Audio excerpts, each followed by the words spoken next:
Bapak Ibu Guru. Berjumpa kembali dengan saya, Maria Ildefonsia Agopianta, calon guru penggerak Angkatan 9 dari SMP Seminari Maria Bunda Segala Bangsa Maumere, Kabupaten Sika. Video ini adalah koneksi antar materi modul 2.1, pembelajaran berdiferensiasi. Apa itu pembelajaran berdiferensiasi? Pembelajaran berdiferensiasi adalah usaha guru dalam menyesuaikan proses pembelajaran di kelas untuk memenuhi kebutuhan belajar individu murid. Artinya, pembelajaran berdiferensiasi adalah pembelajaran untuk mendukung semua murid di kelas kita. Maksudnya apa ya? Ingat, setiap anak adalah unik. Mereka punya kelebihan dan kekurangannya masing-masing. Begitu pula juga dengan minat, gaya belajar, kebiasaan, pola pikir, kemampuan literasi, dan lain-lain pasti berbeda kan? Nah, disinilah diperlukan usaha guru untuk dapat memenuhi kebutuhan belajar murid yang berbeda-beda, agar mereka merasa nyaman saat belajar di kelas dan tentunya tujuan pembelajaran dapat tercapai. Lalu, bagaimana ya cara untuk dapat melakukan pembelajaran berdiferensiasi di kelas? Agar dapat melakukan pembelajaran berdiferensiasi, guru harus memenuhi tujuan pembelajaran terlebih dahulu. Selanjutnya, mengetahui dan merespon kebutuhan belajar murid, menciptakan lingkungan belajar yang mengundang murid untuk belajar, melakukan manajemen kelas yang efektif, dan melakukan penilaian berkelanjutan. Berkaitan dengan kebutuhan belajar murid, guru harus memenuhi 3 aspek berikut. Yang pertama, kesiapan belajar murid. Kesiapan belajar mengharuskan guru untuk menilai pengetahuan awal dan menentukan apa yang telah murid ketahui dan di mana murid berada.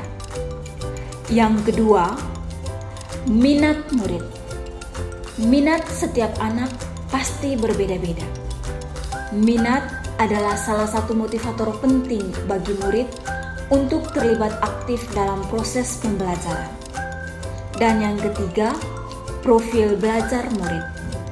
Profil belajar murid berkaitan dengan lingkungan, budaya, gaya belajar, dan kecerdasan majemuk yang berbeda-beda antara satu anak dengan yang lainnya. Kebutuhan belajar murid dapat diidentifikasi berdasarkan cara-cara berikut ini. Yang pertama, mengamati perilaku murid-murid, mengidentifikasi pengetahuan awal, mereview dan melakukan refleksi terhadap praktik pengajaran, berbicara dengan guru murid sebelumnya, membaca raport murid di kelas sebelumnya, atau bisa juga menggunakan berbagai penilaian formatif dan diagnostik. Strategi untuk mendiferensiasi pembelajaran biasanya dilakukan dengan 3 cara, yaitu diferensiasi konten, proses, dan produk.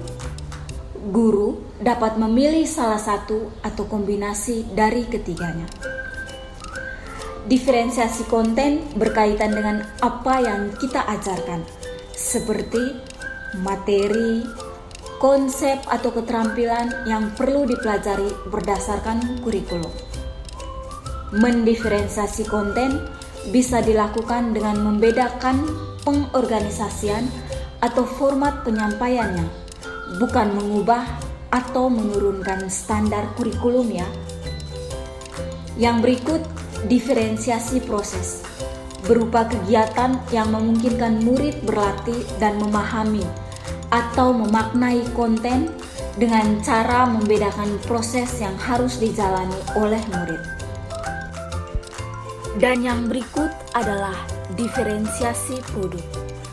Diferensiasi produk berupa bukti yang menunjukkan apa yang murid telah pahami, dengan cara membedakan atau memodifikasi produk sebagai hasil belajar murid, hasil latihan, penerapan, dan pengembangan apa yang telah dipelajari. Lalu, adakah keterkaitan antara modul pembelajaran berdiferensiasi dengan modul-modul yang lain? Tentu saja ada. Untuk dapat melakukan pembelajaran berdiferensiasi, maka guru harus berusaha memenuhi kebutuhan belajar anak sesuai dengan kodrat alam dan juga kodrat zaman berdasarkan filosofi Ki Hajar Dewantoro. Dalam melakukan pembelajaran berdiferensiasi, seorang guru penggerak harus berpihak pada murid, reflektif, mandiri, kolaboratif, dan inovatif untuk menciptakan pembelajaran-pembelajaran berdiferensiasi agar dapat memenuhi kebutuhan murid. Dengan demikian, seorang guru penggerak dapat mewujudkan kepemimpinan murid dengan menuntun murid merdeka belajar. Hal ini sesuai dengan nilai dan peran guru penggerak. Selanjutnya, pembelajaran berdiferensiasi pun dapat menjadi salah satu strategi untuk mewujudkan visi guru penggerak yang berpihak pada murid. Dan dalam pelaksanaan pembelajaran berdiferensiasi antara guru dan murid harus ada kesepakatan kelas terlebih dahulu agar proses pembelajaran dapat berjalan dengan baik sesuai dengan nilai-nilai budaya positif. Demikian pemaparan koneksi antar materi modul 2.1. Semoga menginspirasi dan terima kasih. Salam dan bahagia.